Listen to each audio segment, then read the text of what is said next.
আসসালামু আলাইকুম এভরিওয়ান, কেমন আছো তোমরা সবাই? কি অবস্থা সবার? প্রিয় প্রণয়নী উপন্যাস পড়ে নুসরাতকে ছাড়া যেন গল্পটা একদম ফাঁকা ফাঁকা লাগছে। তোমাদের কাছে কেমন লাগছে অবশ্যই জানিয়ে দিও। তো শুরু করছি। প্রিয় প্রণয়নী পর্ব সংখ্যা 7, লেখনীতে জান্নাত নুসরাত। নুসরাতের কাপড় গরিবদের ভাগ বাটোয়ারা করে দেবেন নাজমিন বেগম, তাই সৌরভীর ঘাড়ে তা গোছানোর দায়িত্ব পড়েছে। ডিভোর্সের পরপরই রুমের সাথে লাগোয়া করে ওয়ার্ড্রোব রুম বানিয়েছে সে। সাধারণ রুমগুলোর তুলনায় বড়, চারিদিকে কাপড় রাখা, সারিগতভাবে ওভারকোট, লেদার জ্যাকেট, কার্ডিগান, উলের জাম্পার, সোয়েটার রাখা।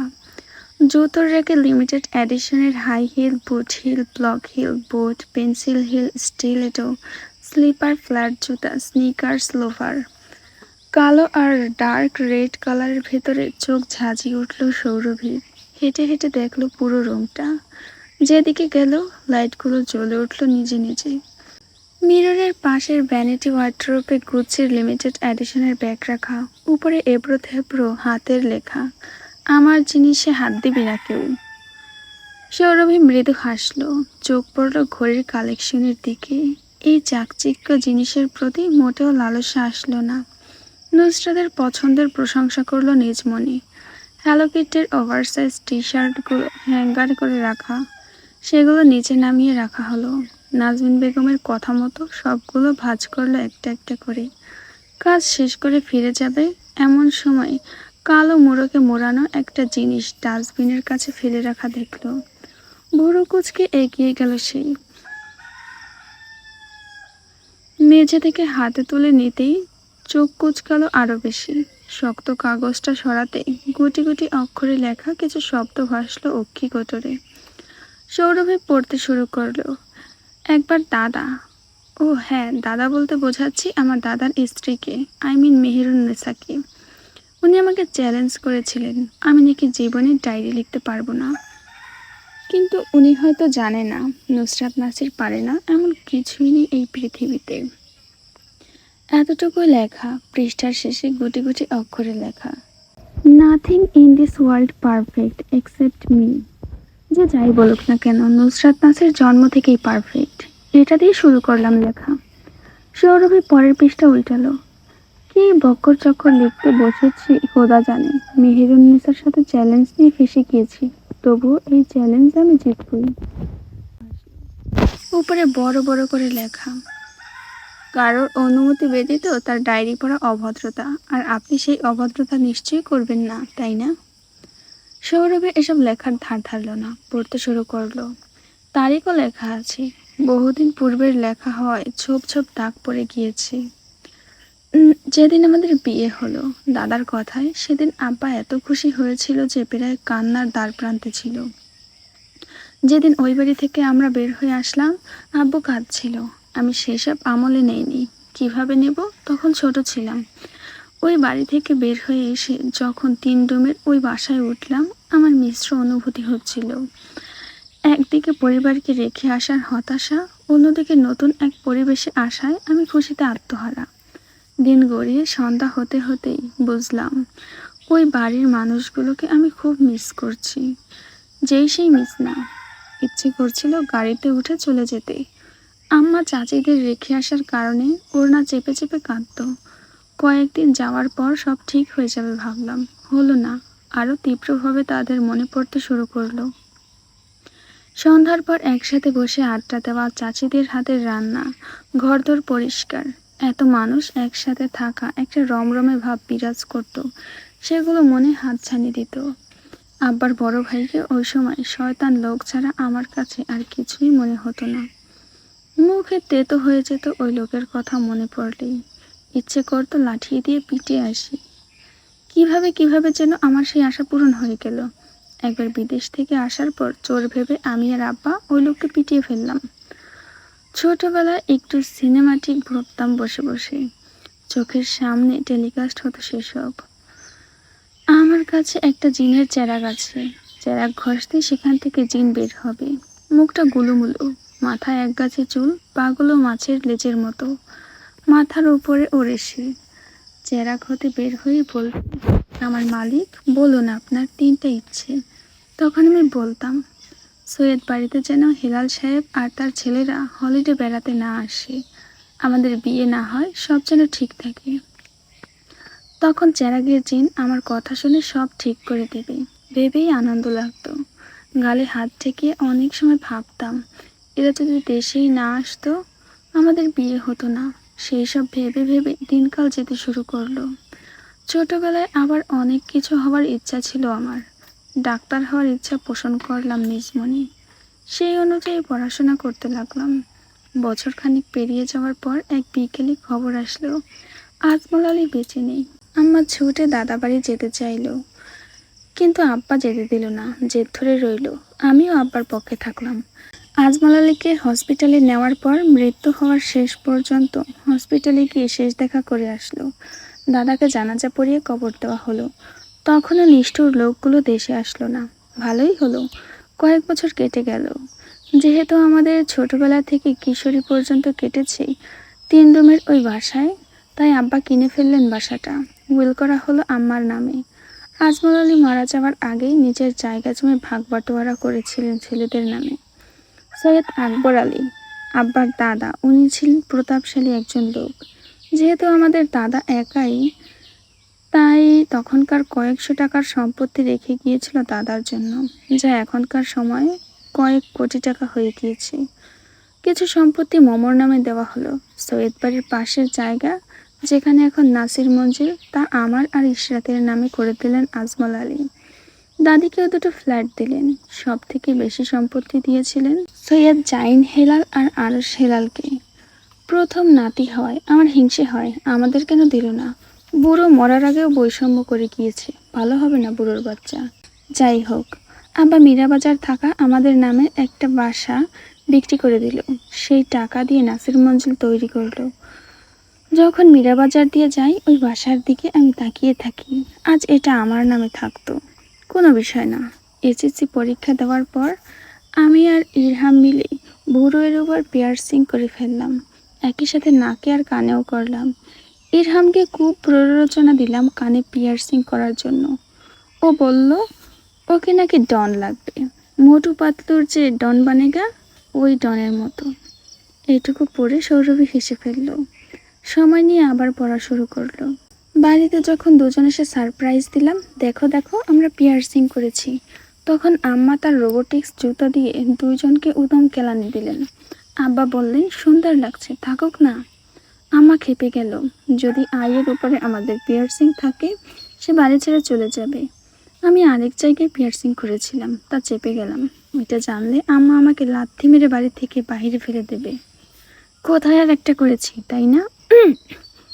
উপরের নাভিতে পিয়ার্সিং করেছি, যা আমি ছাড়া কেউ জানে না, এমনকি আমার ক্রাইম পার্টনার আমার বোনও জানে না। জানলে নিশ্চয়ই অজ্ঞান হয়ে যেত। আইভুরো পিয়ার্সিং ঠিক হলো না, আমার জাতাকলে পড়ে অকালেই সেটা মিটে গেল। এইভাবে 2 বছর আমার আর ইরহামের নাটকমি করতে করতে কেটে গেল। আমাদের সঙ্গতে এসে যোগ দিল আহান। আমরা কখনো বয়সের তফাৎ করতাম না। 5 বছরের বাচ্চাও যদি আমাদের সঙ্গতে যুক্ত হতে চাইতো, আমরা তাকে আমাদের সাথে যোগ করে নিতাম। আমি, আহান আর ইরহাম। অভদ্রদের মধ্যেই ভদ্রমহিলা ছিল ইশরাত, মমো আর সৌরভী। কোনোদিন যদি রাতে ইচ্ছে হতো বের হওয়ার, আব্বার গাড়ি নিয়ে বের হয়ে যেতাম লং ড্রাইভে। কখনো সখনো গাড়ি ঠকে আসতাম কোনো প্লটে, না হয় কোনো উচ্ছ্বাস বিলাসী লোকের গাড়িতে। আমাদের দিনকাল ভালোই যাচ্ছিল, না ছিল কোনো চিন্তা, না ছিল চোখের নিচে ডার্ক সার্কেল। আমার এইচএসসি পরীক্ষা ছিল। উচ্চ গণিতের আগের দিন আব্বা একদিন বমি করা শুরু করলো। তখন তিনি অফিসে ছিলেন। কর্মচারীরা ডাক্তারের কাছে নিয়ে যাওয়ার পর জানা গেল কিডনিতে পাথর হয়েছে, সেগুলো বড় বড়, অপারেশন করতে হবে। আর নিয়মিত লেবু পানি খেতে বলল। সেদিন বই নিয়ে বসলেও মন বসলো না পড়ায়। ঠিকঠাক কোনো অঙ্কের সমাধান করতে পারলাম না। ম্যাট্রিক্স, ভেক্টর, সরলরেখা, বৃত্তি কিছু কিছু পারলেও ত্রিকোণমিতির ফাংশন আর অধ্যায়টার নাম ভুলে গিয়েছি কি যেন। এর কিছুই পারি না। আমি মাথা ঘামালাম না। পরীক্ষায় গিয়ে কী লিখেছি খোদা জানে। রেজাল্ট বের হলো, আমি ফেল। আমার কিছুই এলো গেল না। পড়াশোনা না করলে আমার লাইফ সেট। আজমল আলী যেসব জায়গা আমার নামে দিয়েছে সব বিক্রি করে খেয়ে নেব। পরের বার পরীক্ষায় বসার আগে আব্বা একদিন গম্ভীর মুখে আমাকে ডেকে নিয়ে গেল। বলল, তোমার ভবিষ্যৎ ব্রাইট হতে পারে, ঠিকভাবে পড়াশোনা করো, বাহিরে যেতে পারবে ভালো একটা রেজাল্ট পেলে। যদি এবার খারাপ রেজাল্ট হয় এক বাচ্চার বাপের সাথে ধরে বিয়ে দিয়ে দেব। আব্বার এই কথায় আমি তেরামি করে পড়াশোনাই করলাম না। পরে রেজাল্ট বের হলো, এবারও ডাব্বা। ইরহাম অনার্স দ্বিতীয় বর্ষে আর আমি এইচএসসি ফেল। বিষয়টা দারুণ। মেহেরুন্নেসা এর মধ্যে হাজার নাটক শুরু করলো বড়জনকে দেশে আনার জন্য। একবার কোমায় চলে যাচ্ছেন তো একবার ঝড় খাতে। আমাদের সুন্দর গোছালো জীবনটা হয়তো এবড়ো থেবড়ো করতেই ওই লোক আবার দেশে আসলো। আবারও সবকিছু লন্ডভন্ড করে দিয়ে গেল তারা। আমাদের সুখী সংসারটা চারিদিকে শুধু দুঃখ আর হতাশা আর কষ্ট রয়ে গেল। সৌরভী আর ইরহামের যেদিন বিয়ে হলো, ইরহাম কান্না করছিল। ও পছন্দ করতো ওকে। ধীরে ধীরে পছন্দ বেড়ে গিয়ে তীব্র রূপ নিল। ওর চোখের দিকে তাকালেই সেসব বোঝা যেত। আহানের মতো পিচ্চিটা জানতো ইরহামের মনে কি। চোখের দৃষ্টির দিকে তাকালে আমার নিজের মিশ্র অনুভূতি হতো। এত প্রখর ছিল ওর অনুভূতিগুলো। মুখের উপর স্পষ্ট ভেসে থাকতো তা। আমরা ভাই বোন কখনো একে অন্যকে খুব আয়োজন করে বলিনি ভালোবাসি ভালোবাসি ভালোবাসি, কিন্তু একে অন্যকে ভালোবাসতাম তা বোঝাতাম। আমাদের ভেতরের অনুভূতি এতটাই প্রখর ছিল যে কখনো একে অন্যকে কষ্ট দিয়ে আরাম পেতাম না। মনে কিছু একটা খোঁচাতো। ইরহাম আমাকে থাপ্পড় মারলে বা আমি ইরহামকে থাপ্পড় মারলে কখনোই ক্ষমা চাইতাম না। মুখ ফুলিয়ে ঘুরতাম, তারপর আবার মিল হয়ে যেত। বিয়ের পর সৌরভী আর ইরহামের রোজকার ঝগড়াঝাটিতে আমার ইচ্ছে করতো দুটোকেই ধরে নদীতে ফেলে আসতে। একটা থাকবে না আরেকটা ছাড়বে না। ধরাধরি ছোঁয়াছুঁয়ি এই সম্পর্ক ভেঙে দিতে চাইল সবাই, কিন্তু প্রেমিক পুরুষ ইরহাম ছাড়তে চাইল না তার প্রেমিকাকে। আমরা আলোচনায় বসলাম কি করা যায়। আমি বুড়ো মহিলাদের মতো করে বললাম, বাচ্চা নিয়ে নে, এভরিথিং উইল বি ফাইন। আমার এই কথা শুনে ইরহাম কিছুক্ষণ আমার দিকে তাকিয়ে থেকে হু হু করে হেসে উঠল। বলল, সৌরভী আমাকে খুন করে ফেলবে। আবলামি আইডিয়া দিবি না। আমাকে মারতে চাস তুই? আমিও হাসলাম ইরহামের কথায়। যেদিন সৌরভী ইরহামকে বিষ দিয়েছিল সেই কথা জানতে পেরে আমি শুধু দাঁতে দাঁত চেপে নিজেকে থামিয়েছি। আমার গলার কাছে আমার জান এসে আটকে ছিল। কঠিন কঠিন কথা বলতে চেয়েছিলাম, একটা শব্দ বের হলো না মুখ দিয়ে। কান্নাও আসলো না, পায়ে শক্তি পেলাম না। অসাড় হয়েছিল আমার দেহ। ইরহামের ওই ফ্যাকাশে চেহারাটার কথা এখনো ভাবলে আমার রুহ কেঁপে ওঠে। আমার ভাইটা পড়ে রইল বেডের জীর্ণ দেহটা নিয়ে। আমি আমার স্যালাইন লাগানো হাত দুটো চেপে ধরে রাখলাম নিজের সাথে।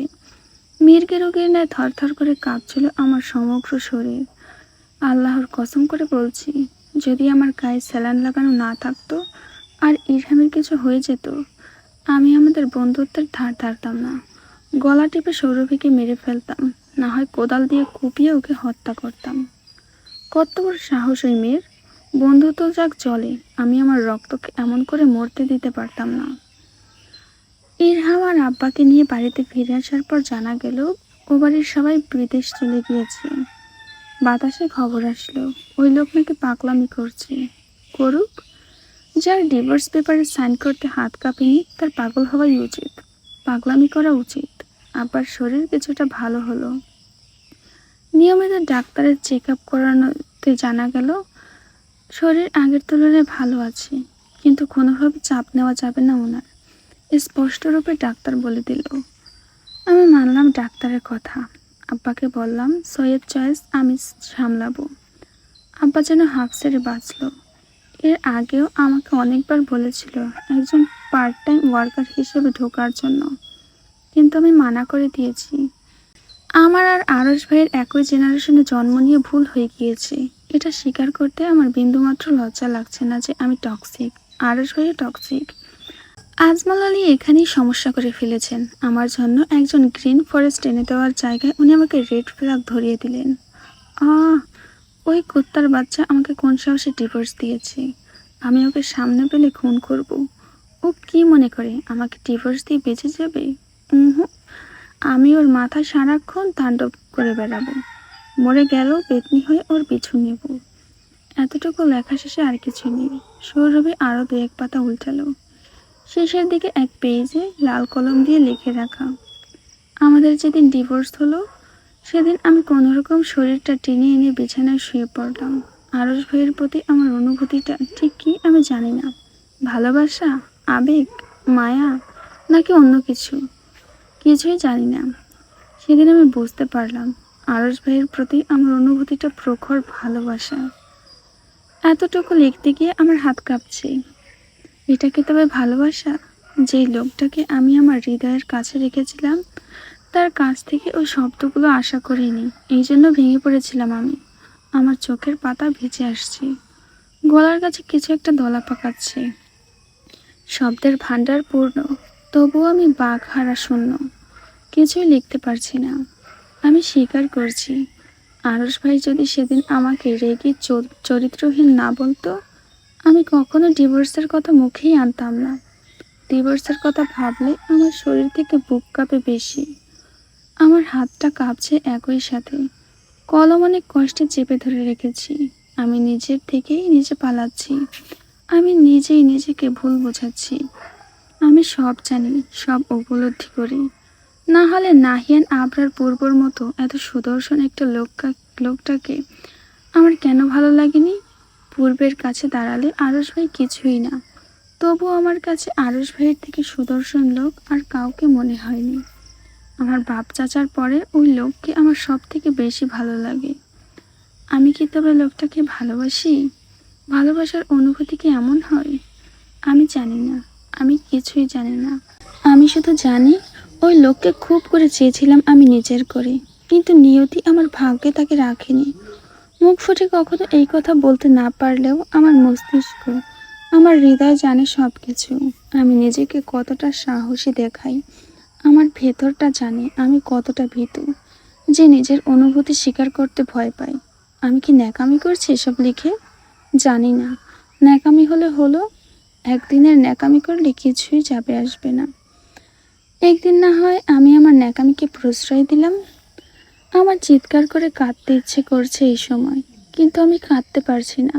চেয়ার থেকে উঠে বেডে গিয়ে শোয়ার শক্তিটুকু নেই আমার। আমি যতবার বলি আরশ ভাইয়ের সাথে আমার দেখা না হলে ভালো হতো, যতই বলি ওরা দেশে না আসলে ভালো হতো, আমার মন জানে, আমার খোদা জানে ওইসব মিথ্যা। আমি ডাহা মিথ্যাবাজ, যে নিজের সাথে নিজের অনুভূতির সাথে নাটক করে। আরশ ভাইকে আমি একবার বলেছিলাম তার সাথে যদি আমার দেখা না হতো তাহলে ভালোই হতো। এটাও মিথ্যা কথা। আমি জানি তার সাথে দেখা না হলে কখন আমি ওই অনুভূতির সম্মুখীন হতাম না। তাকে বিয়ে করে আমি কোনোদিন পস্তাইনি, কিন্তু ডিভোর্স পেপারে সিগনেচার করে আমি পস্তাচ্ছি, ভীষণ করে পস্তাচ্ছি। আমি কেন একটু ঠান্ডা মেজাজের হলাম না? আমি কেন একটু নরম মনের হলাম না? এই রাত্রি প্রথম প্রহরে আমি ভেঙে পড়ছি। আমার সামনে জ্বালানো মোমের আলোটা প্রায় নিভু নিভু। আমার ভয় হচ্ছে যদি কেউ এসে আমায় দেখে ফেলে আমি কাঁদছি। আমি দরজা লক করিনি, অথবা কেউ যদি এই ডায়েরি পড়ে নেয়। ভাবতেই আমার গা কাঁপছে, শরীরে শিহরণ বয়ে যাচ্ছে।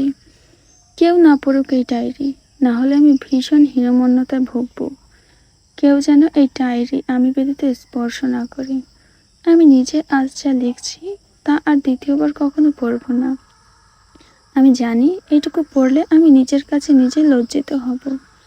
আমার কাছে আমার আত্মসম্মান অনেক উপরে, দুনিয়া উল্টে যাক তবুও আমি তা ছাড়ব না। কিন্তু এই অনুভূতিটা পায়ে ঠেলে ফেলা যাচ্ছে না। আমি ঝেড়ে ফেলতে পারছি না, পিছু ছাড়াতে পারছি না। এটাই কি তবে ভালোবাসার অনুভূতি? যদি ভালোবাসার অনুভূতি এটাই হয়, তাহলে আমি কেন সেটা আগে উপলব্ধি করলাম না? সব শেষ হওয়ার পর এখন উপলব্ধি করার মানে কি? আমার দম বন্ধ হয়ে আসছে। আমি কি করব? ও আল্লাহ! গালে হাত ঠেকিয়ে খাবার টেবিলে বসে আছেন হিলাল সাহেব। কোনোভাবেই ছেলের এই অধপতন মেনে নিতে পারছেন না। পারলে ধরে একটা বিয়ে দিয়ে দিতেন। মাথায় চিন্তাটা খেলে যেতেই মুখে খুশির আলো জ্বলে উঠল। কিন্তু আরশকে বিয়েতে রাজি করাবেন কিভাবে ভেবে পেলেন না। সে তো দেবদাস হয়ে ঘুরছে। ফ্রান্স যাওয়ার পর চেষ্টা করেছিলেন বিয়ে দেওয়ার, বলেছে আত্মহত্যা করে ফেলবে জোর করে বিয়ে দিলে। আত্মহত্যার কথা মাথায় আসতেই চুটকি বাজালেন। সারাদিন ভাবলেন কি করে প্ল্যান কাজে লাগানো যায়, কোনো উপায় খুঁজে পেলেন না। রাত 8টা ছুঁই তখন ঘড়িতে। আরও সে রুমের দরজায় নক করলেন হেলাল সাহেব। নড়চড় না পেয়ে আলগোছে দরজায় উকি দিয়ে ভিতরে ঢুকলেন। স্বামীকে এমন দরজায় উকি ঝুঁকি মারতে দেখে লিপি বেগম এগিয়ে আসলেন। বুড়ো কুচকে কিছু জিজ্ঞেস করতে যাবেন, হেলাল সাহেব ঠোঁটে হাত রেখে মানা করলেন কথা বলতে। দরজা ঠেলে ভেতরে প্রবেশ করলেন। আরশ রুমে নেই। বারান্দা থেকে কথাবার্তার শব্দ ভেসে আসছে। আবারও কল্পনা করছে ভেবে বারান্দায় যেতেই নজর কাড়ল জাইন। দুজনে পাশাপাশি বসে দাবা খেলছে। বেতের সোফায় বসলেন হেলাল সাহেব আর লিপি বেগম। শব্দ হতেই চোখ তুলে এক পলক তাকালো আরশ, তারপর আবার খেলায় মনোযোগ দিল। দুজনের খেলা শেষ হতেই 9টা বেজে গেল। দাবার গুটি গুছিয়ে রাখতে দেখে কথা পড়লেন হেলাল সাহেব। আরশ, শরীর এখন কেমন আছে তোমার? আরশ মাথা দোলালো। ভালো আছে বললে। হেলাল সাহেব বললেন, ভালো হলেই ভালো। আমি একটা সিদ্ধান্ত নিয়েছি, ভাবলাম তোমাকে জানিয়ে দিই। মুখটা ভীষণ সিরিয়াস রাখলেন। দেখে মনে হলো না কোনো খাপছাড়া কথা বলবেন। তাই জাইন আরশ দুজনেই নড়ে চড়ে বসলো। ভেবে পেল না কেউ কি বলবে এখন। এমনকি লিপি বেগমও। প্রশ্নাত্মক তিনজোড়া দৃষ্টির মুখে পড়ে একটুও টললেন না হেলাল সাহেব। গম্ভীর স্বরে বললেন, তোমার বিয়ে ঠিক করেছি আমি আনিকার সাথে। আরশ ঠাট্টা করে সে কথা উড়িয়ে দিয়ে বলল, মজা করছেন? মজা করছি না, আমি সিরিয়াস। আরশ কপাল কুঁচকাল। নাকের পাটাতন ফুলিয়ে শ্লেষ মিশ্রিত স্বরে জিজ্ঞেস করল, আনিকা আমাকে বিয়ে করবে? আমাকে? তো তোমাকে বিয়ে করতে পারবে না এমন কোনো কথা আছে? ও কি ম্যাড হয়ে গিয়েছে একজন বিবাহিত মানুষকে বিয়ে করবে? ও পাগল হয়নি, পাগল হয়েছে তুমি। তোমাদের ডিভোর্স হয়ে গিয়েছে, তারপরেও তুমি নিজেকে বিবাহিত দাবি করছো কিভাবে? ওকে ডান, আমি বিবাহিত না, ডিভোর্সি। তারপরে ওই নির্লজ্জ মেয়ে কিভাবে আমার মতো ডিভোর্সি লোককে বিয়ে করতে রাজি হলো? ওর কি লজ্জা শরম নেই? হেলাল সাহেব চেঁচিয়ে উঠলেন, আরশ মুখ সামলে কথা বলো। তুমি আনিকাকে বিয়ে করছো আর এটাই শেষ কথা। আমি কাকে বিয়ে করব আর করব না সেটা আপনি ঠিক করে দিতে পারেন না পাপা? অবশ্যই আমি করে দেব। তুমি উচ্ছেদে যাচ্ছ, সামান্য একটা মেয়ের জন্য কেঁদে কেটে মরে যাচ্ছ। আরশের কপালে ভাঁজ পড়ল। হিসিয়ে শুধালো, সামান্য মেয়ে কাকে বলছেন? কথা বলার আগে একটু সাবধান হন, ও আমার স্ত্রী হয়। ফর ইয়োর কাইন্ড ইনফরমেশন, স্ত্রী না, স্ত্রী ছিল। আরশ কপালে গাঢ় ভাঁজ ফেলল। গজানো স্বরে বলল, আমি ওকে তালাক দেইনি। I didn't say that. আমি তোমাকে তালাক দিচ্ছি বা ও আমাকে খোলা নেয়নি। তাহলে তালাক হলো কিভাবে? আইনিভাবে হয়ে গিয়েছে। ওই 2 আনার পেপারের কোনো দাম নেই আমার কাছে, বুঝেছেন আপনি? তখন আমি পাগল হয়ে গিয়েছিলাম। কেন যে ওই পেপারে সিগনেচার করেছিলাম, ওই ভুল আমাকে এখন তাড়া করে বেড়ায়। একটা কথা শুনে রাখুন, ও আমার স্ত্রী ছিল, হয় আর সামনেও থাকবে। ওকে আমি এই জীবনে ছাড়ছি না। বেয়াদবি করছো তুমি। আরও শান্তস্বরে উত্তর দিল, আপনি আমার স্ত্রীকে টেনে আনছেন কেন? না আনলে তো আমি বেয়াদবি করব না। জাইন শাসানোর স্বরে বলল, সম্মান দিয়ে কথা বল আরশ, বাবা হয়নি, এত অ্যাগ্রেসিভ হচ্ছিস কেন? আরশ ঘাড় ঘুরিয়ে তাকালো জাইনের দিকে। জিভ দিয়ে গাল ঠেলে তপ্ত শ্বাস ফেলল। এর মধ্যে হেলাল সাহেব উঠে দাঁড়ালেন। নাটকীয় স্বরে বললেন, এই ছেলের কাছে আমার কোনো দাম নেই। আজ পর্যন্ত যা চেয়েছো তোমরা 2 ভাই, আমি কি কিছুতে মানা করেছি? কিন্তু আমার বেলায় তোমরা দুজনই স্বার্থপর হয়ে যাও। কখনো কিছু চাইলে বা পূরণ করতে চাও না। আমি কি বলেছি? শুধু বলেছি আনিকাকে বিয়ে করার কথা। এতেও আমার ভুল ধরছো দুজনে। যাও, আর থাকবো না তোমাদের মাঝে। আমি না থাকলেই তো তোমরা খুশি। চলে যাব সব ছেড়ে। কথা শেষে দ্রুত পদক্ষেপে হেলাল সাহেব চলে গেলেন। জাইন আর লিপি বেগম ওনার পিছু পিছু দৌড় দিল। হেলাল সাহেবকে থামানোর জন্য পেছন থেকে হাঁক ছুড়ল উনি, কিন্তু থামলেন না। দোতলার শোরগোলে রোহিণী বেগম, ঝর্ণা বেগম, সোহেব সাহেব, শহীদ সাহেব ছুটে আসলেন। জাইন যখনই বলতে যাবে ওনাকে আটকান, তখনই ধপাস করে রুমের দরজা আটকে দিলেন হেলাল সাহেব। সোহেব সাহেব জিজ্ঞেস করলেন, কি হয়েছে? লিপি বেগম বললেন, আরশের সাথে কথা কাটাকাটি হয়েছে, বলেছেন সবাইকে ছেড়ে চলে যাবেন। রোহিণী বেগম আঁতকে উঠে বললেন, বড় ভাইয়া কি আত্মহত্যা করতে চলে গিয়েছে? ও মাই গড! রুমের জানালা বাহির দিক থেকে হওয়ায় সোহেব সাহেব সেদিকে ছুটলেন। ঝর্ণা বেগম আর রোহিণী বেগম দরজায় আঘাত করছে আর বলছে, ভাইয়া দরজা খুলুন ভাইয়া। লিপি বেগম বললেন, জাইনের আব্বা দরজা খুলুন, রাগ করে কেউ এই বয়সে বাচ্চামো করে? হেলাল সাহেব দরজার ওপাশে বিরক্ত হলেন স্ত্রীর উপর। হাতের দড়িখানা সিলিং ফ্যানে ঝোলাতে ঝোলাতে তপ্ত শ্বাস ফেললেন। এই বয়সে ওনার হয়েছে যত জ্বালা, কত নাটক করতে হচ্ছে। বাচ্চাদের বিয়েতে রাজি করানোর জন্য বাচ্চামো ব্ল্যাকমেল করতে হচ্ছে। ঘি সোজা আঙুলে না উঠলে চামচ দিয়ে তুলতে হয়। কিন্তু এই উক্তিটা কে তৈরি করেছে? দুই পাশে মাথা ঝাড়লেন ভদ্রলোক। এখন এসব ভাববার সময় নেই, নাটকে মনোযোগ দিতে হবে। শহীদ সাহেব আর শহীদ সাহেব দৌড়াদৌড়িতে আরশ এসে দাঁড়িয়েছে বাড়ির বাহিরে। প্রথমে অতটা পাত্তা না দিলেও এখন একটু একটু মনে খোঁচাচ্ছে, যদি জেদের বসে কিছু করে ফেলেন। শোয়েব সাহেব মই টেনে আনলেন, আরশকে ইশারা করে বললেন, তাড়াতাড়ি উপরে ওঠো, ক্ষমা চাও বড় ভাইয়ের কাছে। আরশ অবাক কণ্ঠে জিজ্ঞেস করল, আমি উঠবো? সোহেদ সাহেব তিরিক্ষি মেজাজে বললেন, তুমি উঠবে না তো কি, এই বয়সে আমরা উঠবো? আরশ ধীরে ধীরে পা ফেলে উপরে উঠতে লাগলো। পেছন থেকে সোহেব সাহেব আর সোহেদ সাহেব তাড়া দিচ্ছেন। থাই গ্লাস লাগানো জানালা হয় দূর হতে হেলাল সাহেব দেখতে পেলেন আরশ উঠে আসছে, তাই গলায় দড়ি পেঁচিয়ে নিলেন। আরশ উপরে উঠে এসে জানালা খোলার চেষ্টা করলো, কিন্তু লক করে রাখায় তা খোলা গেল না। দীর্ঘশ্বাস ফেলে চেঁচালো, পাপা বাচ্চামো করবেন না, এই বয়সে আপনাকে এসবে মানায় না। হেলাল সাহেব শুনলেন না, প্যান্টের পকেট থেকে মোবাইল বের করে ভয়েস মেসেজ পাঠালেন। কি বলছো? বুঝিনি। বলছে নেমে আসুন ওখান থেকে। না, নামবো না, আগে বলো বিয়ে করবে। আরশ তপ্ত শ্বাস ফেললো, বলল, না পারবো না, হয় আমার কথা মানো, নয়তো আমাকে আত্মহত্যা করতে দেখো। বলেই মোবাইল পকেটে ঢুকিয়ে ফেললো। সত্যি সত্যি গলার মধ্যে রশি পেঁচিয়ে পা দিয়ে চেয়ারটা ফেলে দিলেন।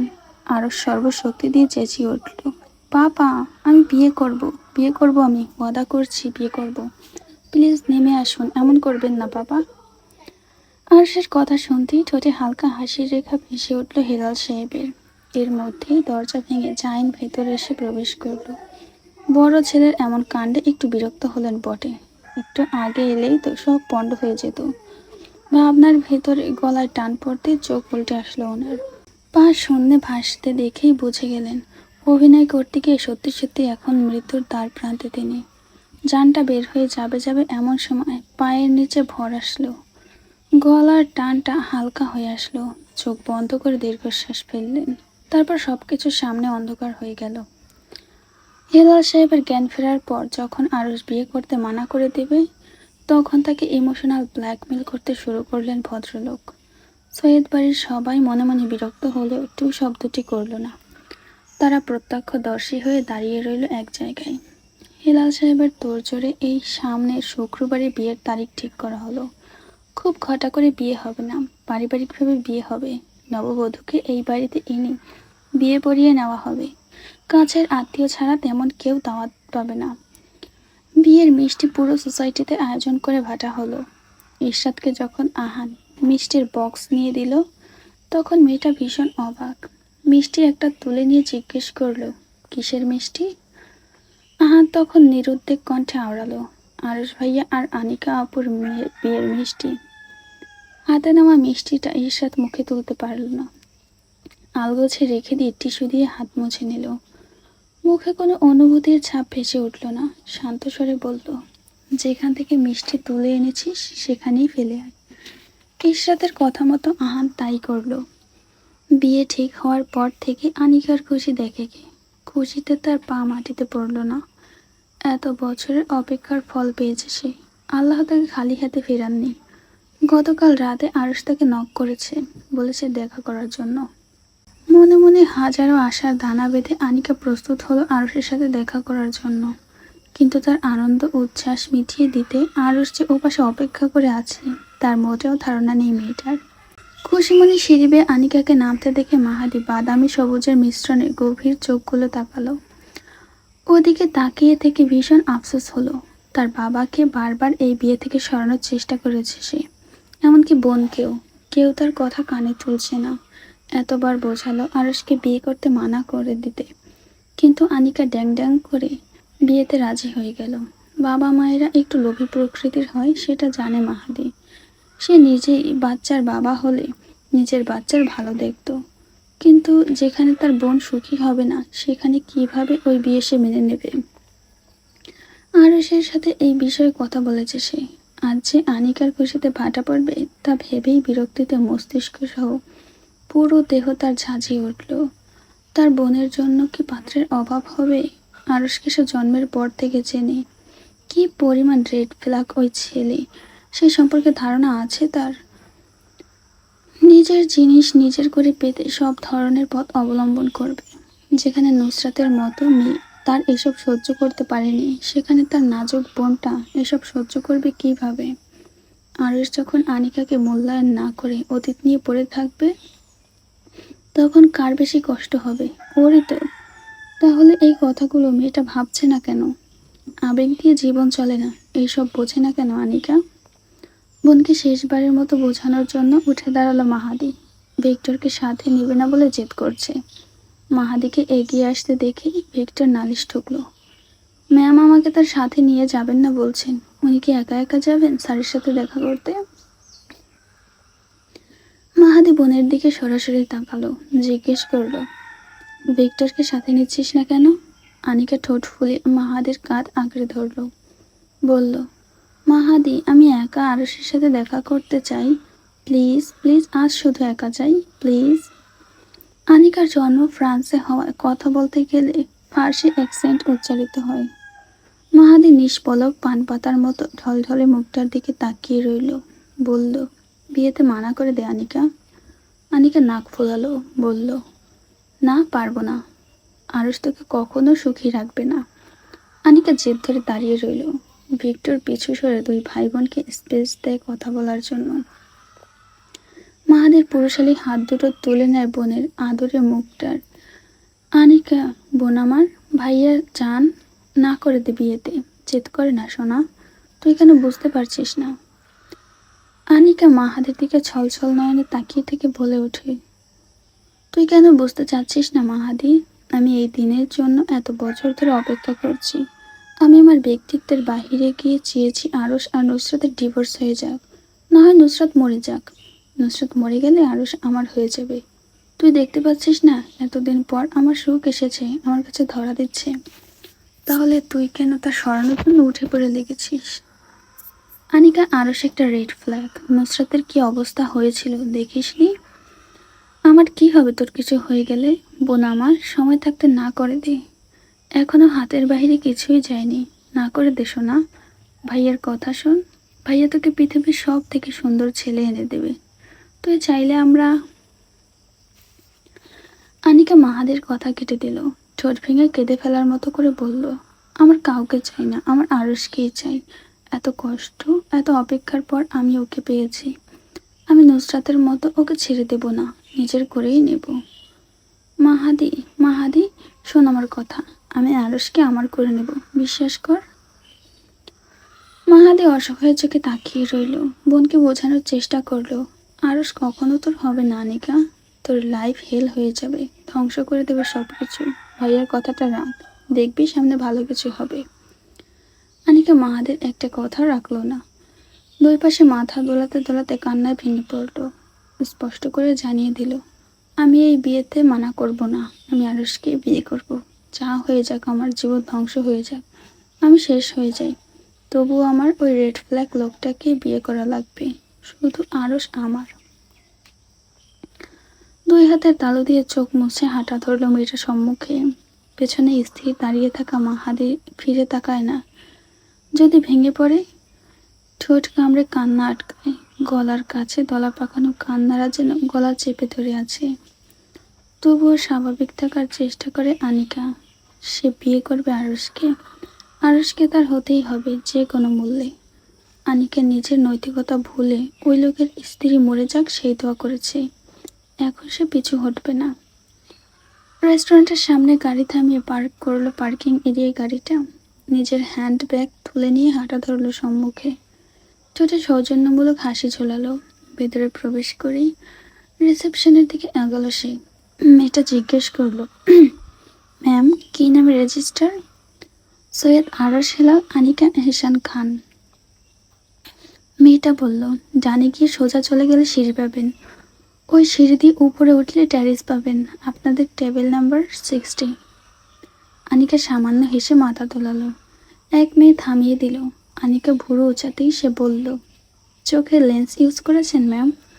না ভঙ্গিতে আনিকা মাথা দুলাতেই রিসেপশনের মেয়েটা প্রশংসা করে ওঠে, আপনার চোখগুলো অনেক সুন্দর ম্যাম। ধন্যবাদ জানিয়ে আনিকা চুপচাপ চলে যায় উপরে। 60 নাম্বার টেবিলের একদম কর্নার দিকে। শীতের মৌসুম হওয়ায় মিষ্টি রোদ এসে পড়েছে। চেয়ার টেনে বসে পড়ে সে। আরশ এখনো আসেনি। অপেক্ষা করলো প্রায় 15 মিনিটের মতো। এরপর দেখা মিলল আরশের। কালো হুডি গায়ে ঝোলানো, কালো রঙের ব্যাগি প্যান্ট, মুখটা গম্ভীর করে রাখা। দেখে ধারণা করার উপায় নেই এই লোকের বয়স প্রায় 30। দিন দিন যেন আরো সুন্দর হয়ে যাচ্ছে। বয়স বাড়ছে না কমছে বোঝার উপায় নেই। আনিকা না চাইতেও চোখ সরিয়ে আনে। এমন ড্যাব ড্যাব করে তাকিয়ে অন্যকে অস্বস্তিতে ফেলা তার সাথে যায় না। তার নিজেরও বয়স বাড়ছে, কিশোরীদের মতো করলে হবে না। ঠোঁট কামড়ে বসে থাকতেই কানে ভেসে এলো ফার্সি শব্দ, সালু, মানে হ্যালো। আনিকা মাথা নাড়িয়ে মৃদু হেসে বলল, সালু। আর চেয়ার টেনে বসলো। হাত ঘড়ির দিকে তাকিয়ে বলল, দুঃখিত 15 minute late. It's okay. Arash নড়ে চড়ে বসলো। আনিকার দিকে একবারের জন্য তাকালো না, যেন সামনের মেয়েটা বসেই নেই। বলল, আনুষ্ঠানিকতা বাদ দেই নাইলা। কথা থামিয়ে দিল মেয়েটা। বলে উঠল, নাইলা নই, আনিকা। ও হ্যাঁ সরি, অনিকা। আরশের সরি বলার ধরন থেকে বোঝা গেল তার মনোভাব পরিষ্কার, ভদ্রতা বজায় সরি বলছে সে। গলা খাখানির শব্দে নিজের চিন্তাগুলো একপাশে ফেলে রেখেই কথাগুলো শুনতে ধ্যান দিল সে। আনুষ্ঠানিকতা বাদ দিয়ে কথা বলি। নুসরাত আমার ডিভোর্স হয়নি, জানেন সেটা আপনি? হ্যাঁ জানি। বাবা আমাকে জোর করছে আপনাকে বিয়ে করার জন্য, কিন্তু আমি এই ব্যাপারে রাজি না।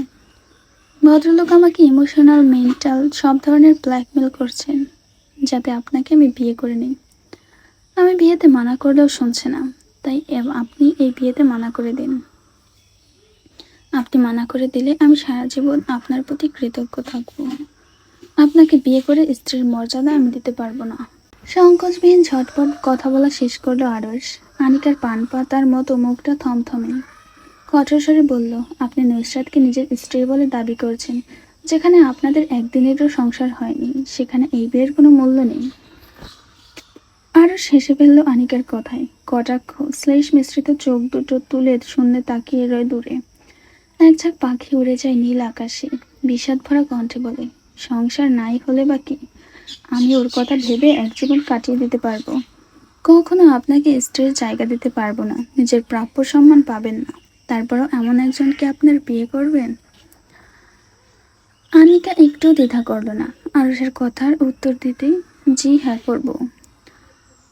আমার চাই না স্ত্রীর প্রাপ্য সম্মান, আপনার স্ত্রী হওয়ার আশা পূরণ হবে, সেটাই আমার একমাত্র চাওয়া পাওয়া। তাহলে আপনাকে স্বাগতম আমার জীবনে। আগেই বলে দিচ্ছি, আমার সম্পত্তির এক ভাগও আমি আপনাকে দেব না নিনা। নিনা নই, আমি অনিকা। আরশ গা ছাড়া কণ্ঠে বলল, নিনা নাইলা অনিকা সব তো একই, একটা বললেই হয়।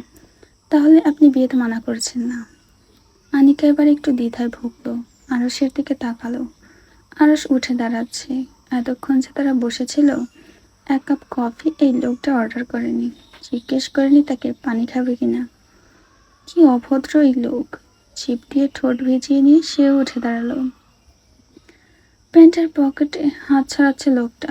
পকেট থেকে সিগারেট বের করতে নেবে, হাত লেগে কার্ড, ওয়ালেট, মোবাইল পড়ল নিচে। আরো চোখে তোলার আগেই অনিকা তুলে নিল। মোবাইলের পাওয়ার বাটনে চাপ পড়তেই স্ক্রিনে ভেসে ওঠে ঝাপসা এক ঝলক দেখার জন্য। সে দেখতে পায় একটা মেয়ের ছবি সেখানে। ওটা কি নুসরাত ছিল? নাকি চোখের ভুল? মোবাইল ফিরিয়ে দিয়ে হাতের ওয়ালেটটার দিকে তাকায়। এখানেও নুসরাত, নুসরাত, নুসরাত, নুসরাত। এই নুসরাত সব জায়গায়। মরে গিয়েও একটা লোককে বেঁধে রেখেছে নিজের সাথে। মেয়েটার হৃৎপিণ্ডের শব্দ বন্ধ হয়ে যায়। সে জানে না ওই সময় তার হৃদস্পন্দন কি হয়েছিল, কিন্তু খুব ভালো করে টের পেল আরশ কখনো তার হবে না। যেই লোক তার নামকে নীনা নাইলা বলে, যে লোক প্রাক্তন স্ত্রীর ছবি নিয়ে ঘোরে, যে লোক প্রাক্তন স্ত্রীকে কিছুক্ষণ ভুলে ঘুমাতে ড্রাগ নেয়, যে লোক প্রাক্তন স্ত্রীকে নিয়ে হাঁটতে বসতে হ্যালুসিনেশন করে, সেই লোক তার কিভাবে হবে? 0% সিওরিটি এই লোক তার হবেন। গাড়ি চালাতে চালাতে চোখের সামনে তখনকার দৃশ্যটা ভেসে উঠল। গাড়ি রাস্তার পাশে থামিয়ে মাথা টেকালো হুইলের উপর। ভদ্রতার খাতিরে ওই লোক জিজ্ঞেস করতেই পারত, পানি খাবেন? কিন্তু কিছুই জিজ্ঞেস করল না। হঠাৎ তার মাথায় একটা ভাবনা আসলো। লাস্ট দেশে আসার পর যখন আরশ আর নুসরাতের ডিভোর্স হলো, তার আগেই খবর পেয়েছিল আরশ তার সেভিংস থেকে 16 লাখ টাকা নুসরাতকে দিয়েছে গুচ্ছের লিমিটেড এডিশন হ্যান্ডব্যাগ কেনার জন্য। আর তাকে এক বোতল পানি খাওয়ালো না এই লোক। ঘুরে ফিরে এইসব ভাবনা মাথার নিউরনে নিউরনে ঘুরতে লাগলো। নুসরাতের সাথে তুলনা করলো নিজেকে। কোন দিক থেকে ওই মেয়ের থেকে সে কম? সে তো নুসরাতের থেকে বেশি সুন্দরী। ওই মেয়ে তো তার কাছে দাঁড়ালে অপূর্ণ মনে হবে। সাধারণ এক বাঙালি নারী। কি দেখেছে আরশ ওই মহিলার ভিতরে? এতটা পাগল, এতটা ভালোবাসা। থেমে গেল অনিকা। ভালোবাসা? হ্যাঁ হ্যাঁ, আরশ নামক লোকটা নুসরাত নামের মেয়েটাকে ভালোবাসে। তাই তো তার মতো একজন নারী আরশের কাছে কিছুই মনে হচ্ছে না। তার দিকে ওই লোকটা ফিরেও তাকায় না, দেখেও না দেখার মতো ভান করে। অনিশ্চয়তায় কেঁদে ফেলে, হাউমাউ করে বদ্ধ উন্মাদের মতো দুই পাশে মাথা দোলালো আর কাঁদলো। বেচারি মেনে নিতে পারল না এইসব। মরা এক নারীর কাছে হেরে গিয়েছে সে, হীনমন্যতায় ভুগল। মাথা হুইলের উপর বাড়ি মারল, তবুও কান্না থামল না। ক্লাস আটকানো গাড়িতে কান্নার তোরে দম আটকে আসছে আনিকার। শুভ্র চেহারাটা লাল হয়ে উঠল সময়ের সাথে, তবুও থামল না কান্না। সপ্তাহখানেক পর আদালতে আজ নাহিয়ানের কেসের শুনানি দেওয়া হবে, তাই একদল লোক জমা হয়েছে। গত সপ্তাহে তার বিরুদ্ধে করা প্রতিটা অভিযোগ মিথ্যা প্রমাণিত হয়েছে ডিফেন্স লয়ারের কাছে। সকাল 9:30 বাজতেই ভেতরে প্রবেশ ঘটে বিচারকের। তিনি নিজের জায়গায় বসে গম্ভীর স্বরে বললেন, আদালতের কার্যক্রম শুরু করা হোক। ধীরে ধীরে সবাই শুরু করলো নিজেদের বয়ান দেওয়া। যেটুকু নাহিয়ানের উপর অভিযোগ ছিল তা মিথ্যা প্রমাণ করে দিয়ে প্রসিকিউটর লয়ারকে কোণঠাসা করে ফেললেন ডিফেন্স লয়ার।